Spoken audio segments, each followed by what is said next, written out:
Selamat pagi, salam sejahtera dalam kasih Tuhan. Mari kita berdoa. Syukur kami naikkan kepadamu Bapa, oleh karena kasih setia dan kemurahan Tuhan kami ada pagi hari ini. Kiranya hidup kami memuliakan dan mengagungkan nama Tuhan. Saatnya kami akan mendengar dan merenungkan bagian-bagian dari firman-Mu. Kiranya kami selalu bertumbuh di dalam Tuhan, di dalam nama Tuhan Yesus. Amin. Amsal pasal 11 ayat 12. Siapa menghina sesamanya tidak berakal budi, tetapi orang yang pandai berdiam diri.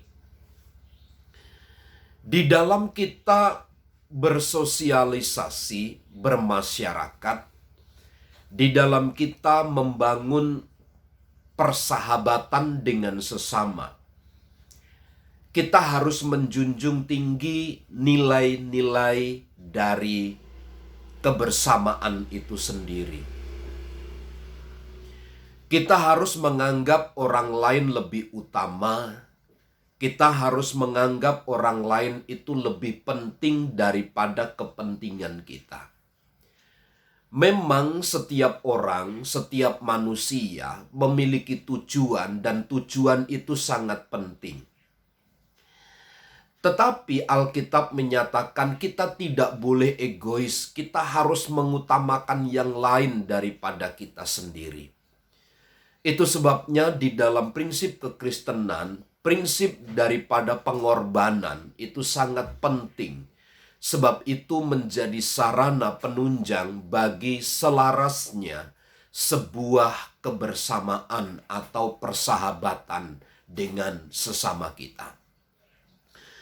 Salomo menyatakan siapa menghina sesamanya tidak berakal budi. Orang yang menghina, menganggap orang lain lebih rendah, menganggap orang lain remeh-temeh, menganggap orang lain lebih rendah daripada diri orang lain itu, maka sesungguhnya dia disebut orang yang tidak berakal budi. Orang yang bodoh, orang yang tidak mengetahui prinsip-prinsip firman Allah. Bagaimana harus melihat dan menilai orang lain di depan mata sendiri. Itu sebabnya kesalahan di dalam menempatkan orang lain di depan kita itu merupakan sebuah kebodohan. Itu merupakan satu tindakan yang tidak berakal budi. Menghina sesamanya.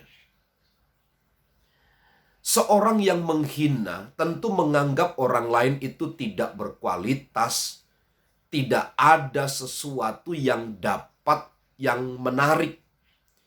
Tetapi sesungguhnya pernyataan ini, pernyataan menghina sesamanya ini, dia adalah sama seperti orang yang tidak berakal budi. Orang yang tidak berakal budi itu menyemburkan kata-kata yang tidak bermanfaat, mengeluarkan kata-kata yang tidak terhormat. Tetapi orang yang pandai berdiam diri, orang yang berhikmat, orang yang pandai, dia berdiam diri. Di dalam rangka menjalin persahabatan, kunci keberhasilan itu adalah berdiam diri. Seni daripada komunikasi yang baik itu adalah mendengar, berdiam diri. Tetapi lebih mengaktifkan telinga, sementara menonaktifkan mulut atau perkataan. Jadi orang yang berakal budi, orang yang pandai, mereka berdiam diri, tidak memberikan hina kepada orang lain, tidak merendahkan orang lain, tetapi dia lebih menilai kepada diri sendiri. Kita pun sebenarnya lebih hina daripada orang hina yang kita pikirkan. Kita lebih rendah daripada orang yang rendah.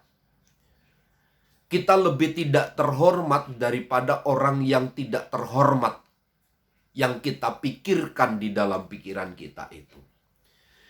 Ini adalah kapasitas kemampuan orang pandai, kata Alkitab. Nah, kalau menyadari bahwa hidup kita lebih rendah dari yang lain, maka tidak bukan sikap yang kita ambil adalah berdiam diri. Karena apa? Kita menyadari kita pun sendiri penuh kelemahan dan kekurangan. Itu sebabnya setiap kita, mari kita bangun relasi ini dengan baik, dengan cara kita lebih banyak berdiam diri. Lebih banyak kita mendengar. Sebab mendengar itu adalah kunci suksesnya dari sebuah relasi yang kita bangun dengan sesama. Selamat pagi, Tuhan memberkati.